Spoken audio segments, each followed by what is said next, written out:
Même quand tu as reçu le Saint-Esprit, même quand tu as reçu des grâces spirituelles, ne commets pas l'erreur de dire c'est bon, j'ai reçu. Reste, m'a dit l'Esprit, connecté à la voix des pères, à la voix de tes bergers, à la voix de tes responsables, à la voix de tes pasteurs. Reste connecté aux atmosphères de prière. Il y en a, ils ont reçu Jésus, mais ils ne viennent jamais au temps de prière. Il y en a, ils ont reçu Jésus, mais n'ont jamais le temps de se connecter au temps de prière.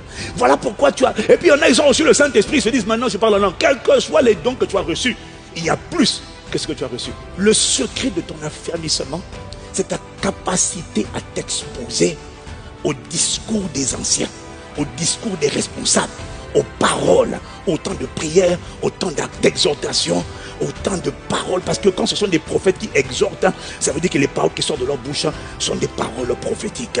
Ce que j'essaie de te dire, c'est ne sous-estime pas l'importance.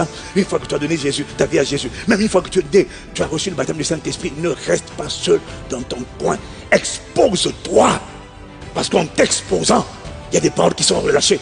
Et ces paroles-là contribuent à te fortifier, à te rendre ferme, à te rendre solide, à t'établir, Est-ce qu'il y a quelqu'un qui peut témoigner de ce que, en écoutant des temps de prière, ou en écoutant des paroles d'enseignement prophétique, est-ce qu'il y a quelqu'un qui reconnaît que là où il chancelait, il s'est senti affermi, là où il titubait, il s'est senti enraciné? Est-ce qu'il y a un témoin qui est capable de reconnaître la vertu et l'impact de l'atmosphère prophétique?